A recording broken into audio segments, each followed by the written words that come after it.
기도하겠습니다. 하나님은 당신을 사랑하십니다. 당신이 있어서 참 행복합니다. 참 잘 오셨습니다. 할렐루야. 무더운 여름을 저희들이 지나고 있습니다. 날씨가 얼마나 더운지 바깥에 나가면 한낮에 나가서 서 있을 수 없을 정도로 뜨거운 여름을 보내고 있습니다. 아침에는 잠깐 비가 오더니 좀 비가 좀 소강 상태인데 이 비가 이 더위를 좀 가지고 이렇게 도망가 버렸으면 좋겠다는 생각을 합니다. 어쨌든 여러분들 이 무더운 여름을 잘 보내시기를 바라고 뜨거운 이 태양과 같이 하나님의 그 뜨거운 사랑 안에 머물면서는 또 그 사랑을 누리며 사는 우리 모든 성도님들이 다 되실 수 있기를 바랍니다. 저는 우리가 읽은 이 본문의 말씀 빌립보서 4장 4절부터 7절의 말씀을 통해서 기뻐할 수 있는 이유라는 주제를 가지고 여러분과 함께 말씀을 나누기를 원합니다. 요즘 우리가 사는 이 시대는 참 우리의 마음을 무겁게 하고 또 뭐라 그럴까요? 한마디로 말하면 억압하는 것과 같은, 억압을 당하는 것과 같은 그런 시대를 살아가고 있습니다. 코로나라는 이 바이러스가 생겨서 전 세계로 확산된 지도 벌써 20개월이 지나고 있습니다. 그런데도 불구하고 백신이 개발이 되고 또 그다음에 치료제들을 여러 나라 여러 제약회사에서 개발을 해나가고 있지만 여전히 빠른 속도로 전염병은 계속 진행되고 있습니다. 또 그 심각성으로 인해서 나라마다 봉쇄령을 내리고 또 우리나라에도 지금까지 유례없는 4단계, 방역 4단계라는 최고 단계가 발령되어 가까운 사람조차도 이제 서로 만날 수 없고 심지어는 이 가족도 4인 이상은 모일 수 없는 그러한 처지에 놓여 있습니다. 뿐만 아니라 여기저기에서 건물들이 붕괴되어지고 있습니다. 우리나라에서도 건물이 붕괴되고 또 미국에서도 건물이 붕괴되어 수많은 사상자들을 내고 있습니다. 또 좀 전에 말씀드린 것처럼 무더위와 이상 기온이 계속됨으로 인해서 여기저기에서 사망의 소식, 죽음의 소식, 근심과 걱정, 염려의 소식들이 우리들의 마음을 억누르고 있습니다. 그래서 오늘 우리가 사는 이 지구촌 곳곳에서 괴로움과 울부짖음의 소리가 끊임없이 들려오고 있는 것을 우리는 우리의 귀로 듣고 우리의 눈으로 보게 됩니다. 그래서 그러한 것들을 볼 때마다 우리는 마음이 괴롭고 또 우울한 마음이 우리 자신을 사로잡아 오게 되어서 우리의 삶 자체가 우울감에서 벗어나지 못하는 그런 경우들도 종종 보게 됩니다. 기쁜 소식보다 좋지 못한 소식들이 더 많이 들려와 우리의 신념을 사로잡을 때 과연 우리는 어떻게 무엇을 할 수 있을까 하는 생각을 한번 해보게 되는 것입니다. 그런데 이러한 시대를 살아가고 있는 우리에게 오늘 본문의 말씀에서는 바울을 통해 하나님께서 우리에게 말씀을 해주시는 것을 보게 됩니다. 뭐라 말씀하고 있습니까? 주 안에서 항상 기뻐하라. 내가 다시 말하노니 기뻐하라. 너희 관용을 모든 사람에게 알게 하라. 바울을 통해서 하나님께서 오늘 이 시대를 살아가고 있는 우리들에게 주시는 말씀이 항상 기뻐하라는 것. 또 다시 말하노니 기뻐하라고 말하고 있습니다. 근데 여기에서 말하고 있는 항상 기뻐하라는 이 말은 어떤 상황에 부딪힌다 할지라도 기뻐하라는 말입니다. 그런데 저는 이 말씀을 읽어보면서 그런 생각을 해보는 거예요. 이 말씀이 과연 이 시대를 살아가고 있는 수많은 사람들에게 과연 올바르게 적용이 될 수 있을까? 고난을 겪어보지 않은 사람이 고난당하고 있는 자에게 그 가운데서도 기뻐할 수 있어야 돼. 또 어려움을 한 번도 겪어보지 않은 사람이 큰 어려움 가운데 있는 사람에게 야, 어려움 그거 능히 이겨낼 수 있어. 그러면 무슨 위로가 되고 무슨 소망이 되며 무슨 힘이 되겠는가 하는 생각을 해볼 수 있습니다. 근데 오늘 이 말씀을 하고 있는 이 사도 바울은 로마의 감옥에 갇혀있는 고난의 가운데서도 기뻐하는 이 본의 삶을 실제적으로 보여주었음을 우리는 알 수가 있습니다. 그래서 빌립보서 2장 17절과 18절 말씀을 보면 바울은 이렇게 말합니다. 너희 믿음의 재물과 섬김 위에 내가 나를 전제로 드릴지라도 나는 기뻐하고 너희 무리와 함께 기뻐하리니 이와 같이 너희도 기뻐하고 나와 함께 기뻐하라. 오늘 여기 말씀해 보니까 바울은 여러 차례 반복하여서 기뻐하라 라는 말씀을 해주고 있고 또 그 기뻐하라는 이 메시지를 전하고 있는 그 당시의 상황이 어디 있어요? 로마의 감옥에 갇혀있는 가운데서 그렇게 하라는 거예요. 다시 말하면 이렇게 건면하고 있는 바울도 비록 감옥에 갇혀있지만 기쁨의 삶을 살고 있다라는 것입니다. 뿐만 아니라 복음을 전하다 억울하게 감옥살이를 하고 있는 이 바울과 실라는 원망하지 아니하였어요. 그래서 오늘 사도행전 16장 25절 말씀을 보면 빌립보에서 복음을 전하다가 귀신 들린 한 아이를 고쳐준 일로 인하여 빌립보 감옥에 갇히게 되는 거예요. 그런데 16장 25절 말씀을 보니까 그렇게 갇힌 바울과 실라가 이렇게 말합니다. 한밤중에 바울과 실라가 기도하고 하나님을 찬송하며 죄수들이 듣더라. 복음 전하다가 어려운 일 당했어요. 목살이를 하게 되는 거예요. 억울한 일을 만났어요. 그런데 그들은 그 일로 인하여 낙심하거나 좌절하지 않고 원망하지 않고 도리어 어떻게 해요? 하나님 앞에 감사의 찬송과 기도를 드렸음을 보게 되는 것입니다. 이와 같이 고난 가운데서도 기쁨의 삶을 살았던 바울은 고난의 현장에 있는 이 시대를 살아가고 있는 우리 그리스도인들에게 말하는 거예요. 항상 기뻐하라. 내가 다시 말하노니 기뻐하라고 말씀하고 있는 것입니다. 이렇게 변하지 않는 상황에 주저하지 말고 기뻐하라는 이 말씀이 주님의 말씀이긴 하지만 오늘과 같이 어렵고 힘든 시대를 살아가는 우리는 어쩌면 이 말씀을 잘 이해하기가 어려운지도 모르겠습니다. 또 우리가 이 말씀을 머리로는 이해한다고 할지라도 가슴으로 받아들이기에는 조금 어려운 부분들이 없잖아 있을 수도 있다라는 거예요.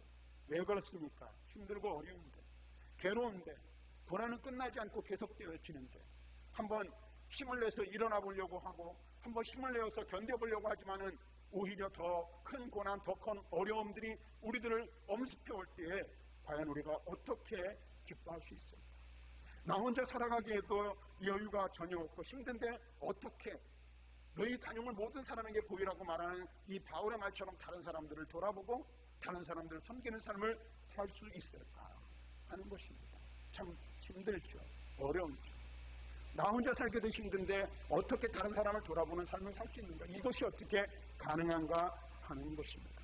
그런데 사랑하는 성도 여러분, 먼저 우리가 기억해야 할 것은 하나님께서 우리에게 무엇인가를 말씀하시고 우리에게 요구하실 때는 우리가 할 수 없는 것들을 하나님은 요구하지 않으신다는 사실이에요. 시험을 우리가 당하지만 시험 당할 때 하나님께서는 반드시 우리에게 무엇을 주시니까 피할 길도 겸하여 주신다는, 같이 주신다는 사실을 분명히 알아야 돼요. 바울을 통하여 항상 기뻐하라. 주 안에서 항상 기뻐하라. 내가 다시 말하노니 기뻐하라고 말씀하실 때는 우리에게 기뻐할 수 있는 근거가 있기 때문에 기뻐하는 삶을 살 수 있는 능력이 우리에게 이미 있기에 우리에게 그렇게 말씀하신다는 것입니다. 자, 그렇다면 사도 바울을 통하여 오늘 본문의 말씀에서 우리가 기쁨의 삶을 살 수 있는 이유가 무엇인지, 왜 그렇게 살 수 있는지를 이 본문의 말씀에서 어떻게 말씀하시는지를 함께 살펴보기를 원합니다. 그래서 본문의 말씀을 살펴보면서 지금 이 시대를 살아가고 있는 우리 가운데 염려와 근심, 걱정이 끊임없는 이 시대 속에서 과연 기쁨이 넘치는 삶을 살 수 있는 이유가 무엇인지, 그 가능성이 어디에 있는지 오늘 우리가 함께 살펴보기를 원합니다. 바울은 먼저 오늘 본문의 말씀에서 우리가 기뻐할 수 있는 첫 번째 이유는 주께서 가까우시기 때문이라고 말씀하고 있습니다. 주께서 가까우시기 때문에 우리는 기쁨을 누리는 삶을 살 수 있는데 그 기쁨을 누리는 실제적인 방법을 바울은 제시하고 있어요. 그래서 5절 말씀에 보면 이렇게 말합니다. 너희 관용을 모든 사람에게 알게 하라. 주께서 가까우십니다. 바울은 기쁨을 누리며 살 수 있는 실제적인 방법은 먼저 모든 사람에게 관용을 베푸는 삶을 사는 것이라고 말씀하고 있어요. 이 관용을 베푸는 삶은 교회와 세상에 오늘 내가 주님께 속한 사람이라는 것을 드러내는 것을 말하는 거예요. 보게 하는 거예요. 여러분 보세요. 우리가 힘들고 어려운 이 시대를 살아가고 있는데 이 시대 가운데서 교회 공동체 안에서 또는 우리가 살아가는 세상 속에서 힘들고 비록 우리의 삶이 어렵지만 관용을 베푸는 삶은 나는 그리스도인이다. 나는 하나님의 자녀다. 나는 예수 믿는 사람이다. 나는 믿음의 사람이다라는 것을 보여주는 것이라고 바울은 말하고 있는 것입니다. 그래서 우리가 한동안 한참 전에 좀 됐지만은 여러분 인사를 할 때 오늘도 이 설교를 듣기 전에 인사를 했잖아요. 인사를 할 때 어떻게 했어요? 당신의 모습에서 예수님의 얼굴을 봅니다. 저 옆에도 붙여놓은 조그만 이 조각 그림에 보면 뭐예요? 교회는 세상 가운데서 하나님의 나라를 보여주고 하나님의 존재를 알려줄 수 있는 유일한 기간이 바로 그 해라는 사실을 우리는 알아야 되는 거예요. 세상 사람들은 누구를 통해서 하나님을 알고 누구를 통해서 예수님을 봅니까? 내 삶을 통해서 예수님을 보고 내 삶을 통해서 하나님을 알아가는 거예요. 그래서 우리는 이 성경에서 이 말하기를, 우리는 그래서 우리가 뭐야? 이 세상 속에 파송되어진 하나님의 전권 대사라는 사실을 알아야 돼요. 나를 통해서 하나님의 거룩하신 영광이 드러날 뿐만 아니라 하나님의 존재가 알려지고 예수 그리스도가 어떤 분인지를 보여주게 되는 거예요. 자, 그런데 보세요. 관용하는 삶을 사는 것이 내가 하나님께 속한 사람이고 주님께 속한 사람이라는 것을 나타내는 것이라고 말하는데, 그렇다면 관용이란 도대체 무엇일까? 그것을 헬라어 원문을 보면 우리나라 말로 번역하면 이렇게 번역할 수 있어요. 고분고분한 또는 부드러움 혹은 친절한 등의 의미를 가진 말이 관용이에요. 관용. 그러므로 관용이란 박해받을 때 온유한 것, 자신에게 손해를 끼치는 사람을 용서하는 것, 혹은 감정의 전적인 절제 등을 포함하는 말이 바로 관용이라는 거예요. 이것은 다른 사람들을 대할 때 쉽게 말하면 이런 거예요. 율법에 기록된 이 문자, 다시 말하면 성경을 우리가 기록된 이 말씀을 보는데 그냥 그 기록된 말씀이 머리로만 이해하고 기록된 문자로만 남아있는 것이 아닌 그 말씀이 실제적인 우리의 삶 속에서 이루어져야 하는 것. 그 중에 가장 큰 것이 뭐죠? 예수님께서 말씀하셨죠. 율법 중에 가장 중요한 율법, 가장 큰 율법이 뭐라고 말씀하셨어요? 사랑이라고 말씀하셨어요. 하나님을 사랑하는 것이고 이웃을 자신의 몸과 같이 사랑하는 것이라 우리에게 말씀해 주셨어요. 이것이 바로 율법이라고, 이것이 바로 선지자의 강령이라고 주님께서는 분명히 우리에게 말씀하셨어요. 그러면 관용하는 삶을 사는 것은 뭐예요? 내가 너희를 사랑한 것 같이 너희도 서로 사랑하라는 이 말씀을 어떻게 해요? 그냥 머리로만 이해하고 내가 믿습니다라고 끝나는 것이 아니라 실제적인 삶 속에서 사랑을 실천하고 사랑을 이루고 사랑을 행하며 사랑을 나누는 삶의 자리로 나아가는 것입니다. 관용하는 삶을 사는 것은 예수님께서 나를 용서하시고 나를 받아주신 것처럼 원수까지도 사랑하고 원수까지도 이해하며 받아주는 것을 의미하는 것이라 말할 수 있습니다. 그러므로 관용의 삶은 자기의 권리나 특권을 주장하지 않는 것을 말하는 거예요. 바로 그리스도께서는 모든 사람들을 대하셨을 때 그렇게 대하셨잖아요. 거룩하신 하나님이 이 하늘의 영광 보좌를 버리시고 이 세상에 오신 이유가 무엇입니까? 사람이 되신 이유가 무엇입니까? 오늘 영죽을 죄의 영벌을 받아 마땅한 우리를 대신하여 십자가에서 죽으시고 우리를 죄에서 구속하시기 위함이라고 성경은 말씀해 주고 있어요. 인자가 온 것은 섬김을 받으려 함이 아니라 도리어 섬기려 하고 많은 사람의 대속물로 주시기 위해서 오신 것이라고 말씀해 주고 있어요. 다시 말하면 예수님의 삶이 관용의 삶이고 우리가 살아야 할 삶이 관용의 삶인 거예요. 그것을 통해서 우리는 어떻게 해요? 그리스도의 그리스도 되심, 예수님의 그리스도 되심을 세상에 나타낼 수 있고 예수 그리스도가 세상의 유일한 구세주라는 사실을 우리는 우리의 삶을 통해서 드러낼 수 있게 되는 거예요. 사랑하는 성도 여러분, 그렇다면 우리는 왜 관용하는 삶을 살아야 할까요? 왜 양보해야 합니까? 왜 용서해야 합니까? 왜 한없이 이해하고 받아들이는 삶을 살아야 할까요? 바울은 말합니다. 주께서 오실 날이 가깝기 때문이라 이렇게 말씀해 주고 있습니다. 물론 우리는 시간과 공간을 초월해서 하나님을 만날 수 있죠. 예수 그리스도께서 오시고 오순절 마가의 다락방에서 성도들이 기도할 때 성령이 강림하시는 것처럼 오늘 우리가 예수 그리스도를 구주로 고백하는 그 순간 성령은 우리 안에 내주에 계셔서 임마누엘의 하나님이 되시고 우리를 영원히 떠나가지 아니하십니다. 그래서 우리는 시간과 공간을 초월해서 어느 곳에 있든지 어느 시대를 살아가든지 함께 하시는 하나님과 우리는 동행하는 삶을 살게 되어 있어요.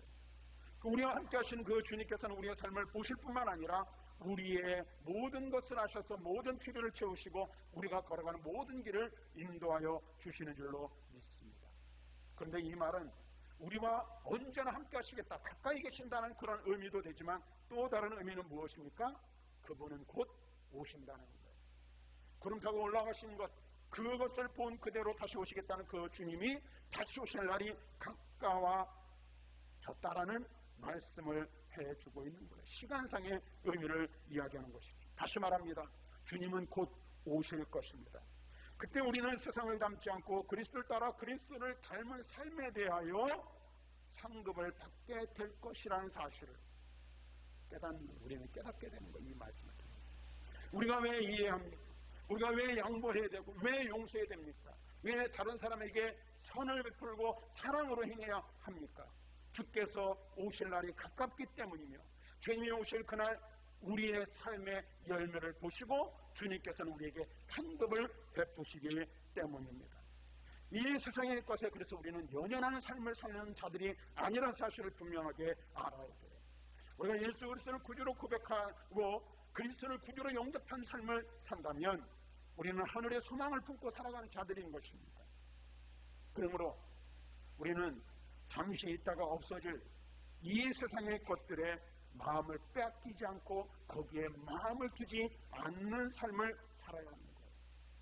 저와 여러분들이 이 세상을 살아가면서 수없이 많은 어려운 일들을 만나잖아요. 근데 크고 작은 일들을 만날 때마다 일희일비하지 않을 수 있는 이유가 무엇입니까? 첫째는 하나님이 나와 함께 하시기 때문이에요. 그러면 둘째는 무엇입니까? 우리는 영원한 천국을 소망하기 때문에 이 세상에서 당하는 고난, 이 세상에서 당하는 어려움, 이 세상에서 당하는 억울한 일들, 이런 것들은 잠깐 있다가 없어져 버릴 겁니다. 코로나의 엄중한 시대를 지나가고 있어요. 또 어떤 사람들은 말합니다. 이 코로나는 영원히 없어지지 않을 것이고 함께 살아야 된다는 말을 했어요. 그런데 우리가 잘 아는 흔히 하는 말이 이런 말이 있잖아요. 이 또한 지나가리라. 이것 또한 지나가고 먼 훗날의 이야기를 사스, 그 다음에 메르스, 또 그 다음에 신종 인플루엔자, 이런 것들이 창궐할 때마다 사람들의 마음은 두려움에 떨었어요. 죽음의 두려움의 그 공포를 느끼지 않을 수가 없었어요. 그럼 어떻습니까? 다 지나갔어요. 이 코로나 사태도 지나가게 될 줄로 믿습니다. 영원한 것은 무엇입니까? 하나님의 나라인 줄로 믿습니다. 천국의 소망인 줄로 믿습니다. 그러므로 우리는 이 세상에서 이 세상의 것들로 인하여 두려워하지 않고 뭐 할 수 있는 거예요? 기쁨의 삶을, 감사의 삶을 살 수 있게 되는 줄로 믿습니다. 왜요? 주께서 가까우시기 때문입니다. 또한 우리가 기쁨으로 충만한 삶을 살아갈 수 있는 두 번째 이유는 우리의 삶의 모든 것을 주님께 아뢰을 수 있으며 하나님은 우리의 간구를 들으시고 응답하시기 때문이라고 바울은 말하고 있어요. 6절에 말합니다. 아무것도 염려하지 말고 다만 모든 일에 기도와 간구로 너희 구할 것을 감사함으로 하나님께 아뢰라. 사랑하는 성도 여러분, 주님은 우리에게 소중한 약속을 주셨어요. 그것은 성령으로 우리와 함께 하시겠다는 것이고 또 다른 한 가지는 우리가 믿음으로 기도하면 반드시 우리의 기도를 들으시고 응답하시겠다라는 약속입니다. 그렇습니다. 사랑하는 성도 여러분, 기도는 우리 그리스도인만이 누릴 수 있는 유일한 특권이며 하늘의 권세입니다. 우리는 기도를 통해 하나님의 뜻을 깨달을 뿐 아니라 하늘의 능력과 권세를 누리는 삶을 살게 되는 것입니다. 세상을 살아가면서 누군가가 나의 마음을 알아주기만 해도 고맙고 힘이 되는데 세상과 만물을 창조하신 전능하신 하나님, 모든 것의 주인이신 하나님께서 나를 아시고 나를 도와주시고 나의 기도를 들어주시고 나의 기도에 응답하시겠다고 약속해 주고 있습니다. 그러므로 이 사실을 깨닫는 사람, 이 사실을 알고 믿는 사람 뭐예요? 염려 대신 기도할 수 있는 것입니다. 걱정 대신 하나님께 나아가게 되는 것입니다. 그리고 그분으로 인하여 언제나 기뻐하는 삶을 살 수 있는 거예요. 지금 당장 우리의 문제, 우리의 삶의 어려움이 해결되진 않지만 하나님이 나와 함께 하신다는 사실을 믿고 그 하나님이 내 형편과 처지를 하실 뿐만 아니라 내가 부르짖어 기도하기만 하면 내 기도를 들으시고 응답하신다는 이 한 가지 사실 때문에 두려워하지 않는 거예요. 도리어 기뻐하는 것입니다. 사실 우리는 이 세상을 살아가면서 매일 좋은 소식만 들으면 참 좋겠지만 그럴 수가 없어요. 때로는 삶의 문제 앞에서 염려와 근심을 하게 되고 우리들 주변에서 일어나는 수없이 많은 일들이 우리의 마음을 두렵게 하기도 합니다. 제가 한번 말씀드렸지만 지난 한 달 7월 달을 보내면서 저는 우리 마음의 근심이 두 가지가 있었어요. 하나는 함께 목회하고 있는 사역하고 있는 동료 선배 목사님이 코로나에 확진해서 거의 죽을 뻔하다가 3주 만에 회복이 되어서 가정과 교회로 돌아오는 일이 있어요.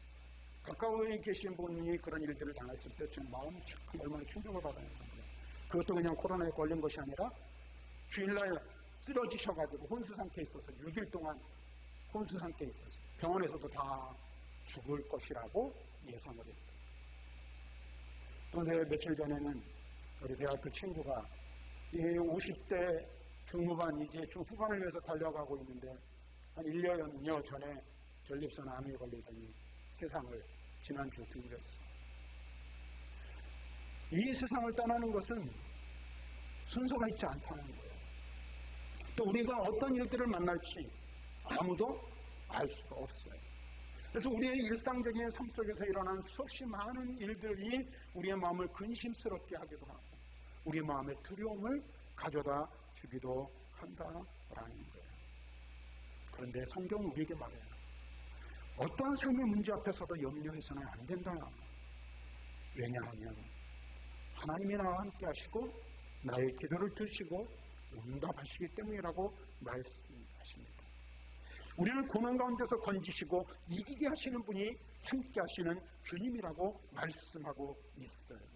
그래서 바울은 뭐라고 말하고 있어요? 담대히 말합니다. 아무것도 염려하지 말고 감사함으로 기도하라. 이렇게 말하고 있어요. 성도가 문제 앞에서 취하여야 할 태도는 염려가 아니라 기도라고 말씀하고 있어요. 근심하는 것이 아니라 주님을 의지해야 한다고 말씀하고 있어요. 왜요? 주님이 함께 하시기 때문에 그렇습니다.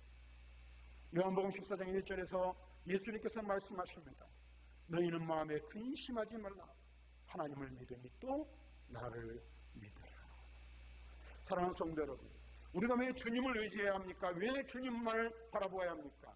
주님을 의지하면, 그리고 주님을 의지하며 기도하는 사람은 문제를 바라보는 눈과 태도가 달라지기 때문에 그렇습니다. 그래서 주님을 의지하고 기도하는 사람은 두려움은 사라지고 하나님이 주시는 평안을 누리게 되어 있습니다. 사랑하는 성도 여러분, 만약 우리가 염려와 근심에 사로잡혀 산다면 그것은 하나님을 온전히 믿지 못하는 까닭 때문이라는 사실을 우리는 분명하게 깨달아야 합니다. 그리고 성경은 예수님은 우리에게 말씀하십니다. 염려와 근심은 불신자나 하는 일이라고 말하고 있습니다. 우리가 잘 알고 있는 마태복음 6장 31절과 32절에 말합니다. 염려하여 이르기를 무엇을 먹을까, 무엇을 마실까, 무엇을 입을까 하지 말라. 이는 다 이방인들이 구하는 것이다. 염려, 근심, 걱정 뭐예요? 이방인이나 해야 행할 태도, 불신자들이 하는 태도라고 말하고 있어요. 사랑하는 성도 여러분, 염려와 근심과 걱정을 하나님께 맡기고 오직 주님을 의지하는 믿음으로 기도하는 저와 여러분들이 되기를 바랍니다. 그 어느 때보다, 그 무엇보다 우리는 지금 기도가 필요합니다. 지금 주님을 신뢰하고 의지하며 기도함으로 나아가야 하는 줄로 믿습니다. 그래서 여러분, 그러면 기도는 그 예배도 안 드리고 새벽 기도도 안 하는데 무슨 기도는 어디서 하라는 거예요? 아니요. 여러분이 머물러 있는 가정에서, 여러분이 살아가는 삶의 현장에서 늘 여러분과 함께 하시는 그 주님과 끊임없이 대화하시기를 바랍니다. 그리고 하나 더 여러분들의 말씀을 드리면, 그렇게 기도하시다가 하나님께서 여러분의 마음에 감동을 주시면 예배당 문은 항상 열려 있어요. 저 에어컨도 그냥 버튼만 누르면 그냥 켜져요. 그러니까 여러분들, 혹시 여러분들이 마음에 기도할 마음이 있으면 언제든지 예배당에 들리셔서 1분이든 10분이든 1시간이든 기도하시길 바랍니다. 그리고 그 기도를 통해서 하나님이 여러분의 기도를 들으시고 응답하여 주실 줄로 믿습니다. 마지막으로 우리가 기뻐할 수 있는 또 하나의 이유는 성경은 이렇게 말합니다. 모든 것을 아시는 주님이 우리를 지키시기 때문이라고 말씀하고 있어요. 하나님의 평강은 이 땅에서 필요한 것을 구하며 그분의 임재와 공급하심에 대한 감사가 포함된 기도로부터 온다는 사실입니다. 그러므로 우리는 염려와 근심, 걱정 가운데서 무엇해야 돼요? 감사함으로 기도해야 하는 거예요. 그러면 7절, 모든 지각에 뛰어난 하나님의 평강, 그리스도 예수 안에서 너희 마음과 생각을 지키시라. 하나님의 평강. 하나님의 평강이 그리스도 안에서 우리의 마음과 생각을 지키신다고 말하고 있어요. 이 하나님의 평강은 모든 근심과 걱정으로부터 완전히 분리된 평안함 가운데 거하시는 하나님의 성품을 반영하는 말이에요. 그리고 이와 같은 평강의 삶은 세상의 힘, 세상의 권력, 세상의 지식, 지혜, 세상의 법이나 취향 이런 것들이 가져다 줄 수 있는 것이 결코 아니란 사실을 우리는 분명히 알아야 돼요. 돈이 많으면 평안할 것 같죠. 나를 알고 나를 도와주는 사람이 많으면 평안할 것 같죠. 세상에 법이 있으니까 안전할 것 같죠. 주님이 주시고 하나님이 주시는 평강은 결코 그런 것들을 가져다 줄 수 없다라는 거예요. 그리고 이와 같은 평강은 사람의 마음이 생각할 수 있는 것도 아니라는 거예요. 여러분 혹시 오늘 말씀 보면 중요한 것이 있어요. 하나님이 주시는 이 평강은 우리의 걱정을 담당하는 두 기관, 곧 감정과 생각을 만들어내는 곳인 우리의 마음, 우리의 생각을 보호하는 것이라고 말하고 있다라는 거예요. 그 보호는 그리스도 안에서 실제적이고 우리가 누릴 수 있는 것입니다. 주님은 우리의 마음, 우리의 생각을 지켜주십니다. 예수님께서는 말씀하셨죠. 우리가 잘 아는 말씀 마태복음 11장 28절에 뭐라고 말합니까? 수고하고 무거운 짐진 자들아 다 내게로 내가 너희를 쉬게 하리라. 사도 베드로는 이와 비슷한 말을 하였어요. 베드로전서 5장 7절에서 말합니다. 너희 염려를 다 주께 맡겨버리라. 이는 저가 너희를 권고하심이니라. 여기 말씀 보니까 주님이 우리에게 참된 평안을 주시고 주님이 우리를 권고하여 주신다라고 말하고 있습니다. 여기서 우리가 주목해야 할 말씀은 이거예요. 권고하신다는 말이에요. 이 말의 의미는 주님이 돌보아 주신다는 것입니다. 그렇습니다. 사랑하는 성도 여러분, 주님이 우리를 돌보시기 때문에 우리는 그리스도 안에 거하고 그리스도 안에 거함으로 혼돈과 걱정의 소용돌이 속에서도 모든 지각에 뛰어난 하나님의 평강, 하나님이 주시는 평안, 이것을 누릴 수 있게 되는 거예요. 삶의 환경은 변하지 않으며 당면한 문제가 당장에 해결되지는 않지만 나와 함께 하시는 주님, 나를 돌아보시는 주님이 나의 마음, 나의 생각을 지켜주셔서 우리는 그 주님 때문에 평강을 누리고 평안한 삶을 살게 된다는 것입니다. 누가 나를 지켜주세요? 누가 나를 돌보아 주세요? 주님이 우리를 권고해 주시는 거예요. 주님이 나를 지켜주십니다. 주님이 나를 돌보아 주십니다. 오늘 우리가 이 사실을 분명히 깨달을 때에 우리는 그것으로 인하여 그 안에서 참된 평안의 삶을 살 수 있게 되는 거예요. 기쁨과 근심과 걱정 가운데서도 이 주님이 주시는 기쁨은 그리스도의 성품과 평강 가운데 우리에게 찾아오는 거예요. 그러므로 그리스도를 신뢰하지 못하고 자신의 삶을 그분께 드리지 못하는 사람은 어떨까요? 참된 평안, 참된 기쁨을 누릴 수 없는 거예요. 여러분들이 꼭 기억하시기를 바랍니다. 우리 하나님은 나를 다 아십니다. 나의 모든 것, 나의 형편과 처지를 다 아십니다. 지금 내 상황을 누구보다도, 아니 나 자신보다도 더 잘 알고 계시는 분이 바로 나의 하나님입니다. 우리의 하나님이십니다. 그 하나님이 나를 아실 뿐만 아니라 그 하나님이 나를 권고하시는 거예요. 그 하나님이 나를 지켜주시는 거예요. 그 하나님이 나를 지금도 내일도 우리의 미래도 우리가 살아가는 삶의 모든 여정 속에서 나를 돌보아 주시는 줄로 믿습니다. 이 사실을 믿을 때에 우리는 그분 안에서 어떠한 상황 가운데 있든지 어떤 어려운 일들을 만나든지 기뻐하는 삶을 살 수 있는 거예요. 마이크가 이게 스피커가 좀 또 울리네요. 말씀을 정리하도록 하겠습니다. 사랑하는 성도 여러분, 우리는 정말로 힘들고 어려운 시대, 그 어느 때에도 겪어보지 못한 참 어려운 시대를 살아가고 있습니다. 우리를 둘러싸고 있는 이 어려움의 상황이 우리를 하여금 근심하게 하고 걱정하게 하고 우리의 마음을 어둡게 하는 것 사실입니다. 그런데 이런 삶의 상황 가운데서 우리가 기쁨을 누릴 수 있고 기뻐하는 삶을 살라고 바울을 통해 권면해 주고 있습니다. 우리가 어떻게 그런 삶을 살 수 있습니까? 우리의 모든 것을 아시는 주님, 그 주님께 우리의 형편과 처지를 아뢰 수 있습니다. 그 주님이 지금 나와 함께 하시며 나를 돌보시기 때문에 그럴 수 있습니다. 이 은혜, 이 축복을 마음껏 누리며 살아가는 저와 여러분들이 될 수 있기를 주님의 이름으로 간절히 축원합니다.